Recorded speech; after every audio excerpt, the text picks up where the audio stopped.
Hello and welcome to my very personal view onto the native Watercraft's newest boat on the market 2017, which you can see right here. It's the Ultimate FX13 Propel. It's in gray storm. It's an awesome color, and I'd like to go a little bit about the pros and cons about this yacht, and you probably can make up your choice whether this one or another one is the right choice for you.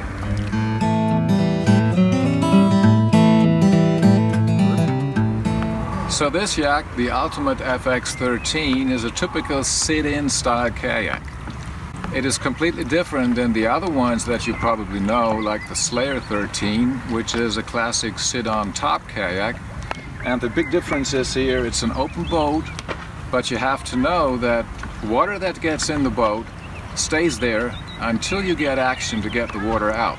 There are no scupper holes that can drain the boat itself. So if you go over water, like on the open ocean, definitely, this one is not your yak.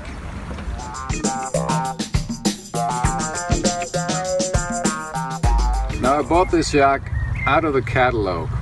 I really took the risk and ordered this boat after about 2 years of research, but the biggest concern that I really have was stability. Will this yak be stable enough to carry me along with the known comfort that I had in my rowing boat? And well, the answer to that question is yes. Stability is out of the question. You will sit in this yak like on a kitchen chair, and you will not like to go off this for another 8, 9 or 10 hours if you want to. So it's really easy to get in. You don't have to be afraid to tip it over. You just go beside the boat, you grab both sides of the rails, but first, and there you are. You just swing your legs a little, drain off the water, swing it over, and there you are. And you sit like in a kitchen chair. Stability, forget about. So if I talk about this boat, I compare it to my style of fishing of a rowing boat before. You have to know that, because the pros and cons that I think the boat has is in conjunction with a rowing boat. I was doing this for almost 30 years or so. So the first voyage that I took was breathtaking, because the benefits of this boat and the style of fishing you're doing out of the yak is so different. It's just a revelation about fishing. The first thing that I remember after I know that it is so stable was speed. Well, you sit in this yak and you start paddling, and I thought there's some effort needed to get the boat going. But the prop that we have in here, 10 revolutions while you do 1 on the paddles. And the thrust that is created in the water let the yak go off instantly. Now I am a typical fisherman who goes trolling, and the typical trolling speed that I use is about between 2.5 and 3.5 kilometers an hour, which I know because of my GPS Lawrence fish finder, of course. And depending on the type of lure that I'm using, it's between 2.5 and 3.5 Ks. Now, the question was, will I be able to do that for quite a long time? And the answer is yes. It is so easy to keep about a speed of 3 kilometers an hour, and just to give you an idea about the effort that's needed, just picture a bicycle that you're driving downhill slightly, and the bike is just going itself, and just go along with the paddles just to keep the bike going. This is about the same effort that's needed to get the yak up to a speed of 3 Ks. You can do this all day long. Another benefit that you certainly have is because of the speed that you either can fish longer because you can get to the spot and back in no time, or you have a just wider range on the habitat that you're fishing. And this is a great benefit over all the rowing boat experience that I had before.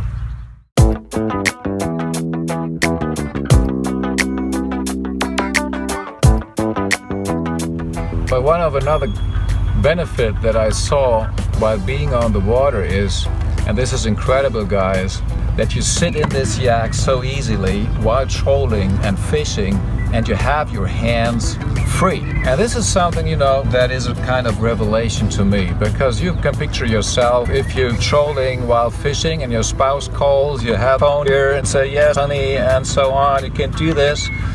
but now you have hands-free. You can do whatever you want. You can tackle up another rod, or you can make a phone call or what else. You just have your steering rudder here to the left, and there are just very few adjustments necessary to keep the boat going straight. And this is absolutely perfect, because in the rowing boat you either paddle the boat or you fish. You can't do both at the same time. In this yak, the Ultimate FX13, that is a new game. But there's another thing I like to point out. And this is why I call this boat my silent hunter. You're going more or less into stealth mode, because while driving this yak, you are totally silent on the water. In this boat, it's a game change, because you're totally silent. The prop, once it's lowered in the water and you start paddling, you can't hear anything. At my trolling speed of 2.5 up 3 kilometers an hour, the only thing that I heard, but besides the birds around, was my dry pants that I can hear while paddling. But this is it. So because of my style of fishing, I have very shy fish going after lake trout. This is a big benefit. So you approach the spot totally unnoticed. Of course, as most of you do, you have your rod holders available. And I'm using the Scotty rod holder, and there are plenty of mounting rails that you can use to put it wherever you want to. And I have it just beside my seat. Just click it in, just like so. Put your rod in, and I just have this security line installed and put it on the rod, so that even if a big fish strikes, you won't lose your rod. Very important. Have a little word on the stowage area that you have in the back of the boat. I have put in a Kanga box for my fish. There's plenty of space to put us in a box like that, or even a bigger style if you want to. It's held by the rubber bands. It's easy to do, and it's easily accessible, as you can see. You just turn around, and I have my box right here, just like that. It has almost no weight. Furthermore, I added my anchor system, as you can see right in the back. And because I'm fishing in lakes that are pretty deep, unlike those fishermen in the US who go after bass, you have usually shallow waters. But in this lake, I usually fish at a depth of about 60 feet and even more. So I need to have an anchor system that is capable to go into that depth and still can hold my yak. Well, for that, and this is another benefit of yak fishing, I just have this little anchor. It's about 3 kilograms that I'm using, and a line that is about 150 feet long, which is just here. And I just lower this lightweight anchor, and I'm standing still, even at 60 feet or even deeper. So if you like to anchor your boat in shallow waters, you can easily use this anchor trolley system, which is well known. But you see, in deeper water, it's very useless, because the thing is that if I anchor the boat in 60 feet or deeper, the angle of the line that goes from the boat to the ring and down to the anchor is too high. So the tension that is built onto the anchor trolley system is not very much appropriate for anchoring the boat in deep water. But you don't have to have that. I mean, you just lower your anchor and you fix it on a mounting that you can easily install, and your boat is totally secured and fixed while anchoring in deep water. But there is another great feature with this boat, and this is the thwart box. As you have seen it on the web already, on the iCast show probably, where they showed this boat in advance. The thwart box itself is totally sufficient to carry all the gear that I need for a day of fishing. And you will see it yourself. Usually just carry your favorite lures and stuff, and this makes this kind of light tackle fishing so attractive to me. It's all securely stowed. You have all the boxes that is needed if you go for pelagic fishing or such. Having your lures, your stuff, you know, these ones. Okay guys, you know it. And it's all sit in there. Just close it, and it stays dry, and it stays where it belongs to. But there's another thing that I would highly recommend. It's the seat organizer of Native Watercraft. It is installed below the seat, and it's the perfect position because you have plenty of space below the seat that you can use with this thing. It is installed. I can have my tackle boxes like these plano boxes right below my seat. It's easy accessible, it totally fits, and I have 2 plano boxes in here. I can also have all my accessory tools that I need. It's just like there, just one grab and you have it in your hands. And you can use this space very easily. So guys, it's starting to rain and I have to end this video. So I conclude, if you are a still water angler in calm waters, I would say this is the right boat for you.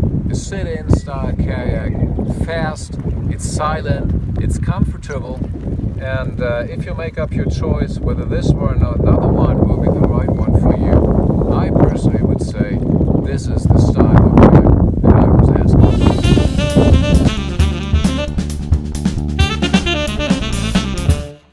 First of all, this thing is made out of plastic, no corrosion at all. And the best thing of it is that I can disassemble the C-tuck within 30 seconds. You don't need any tools. You just unclick the wheel and it's gone.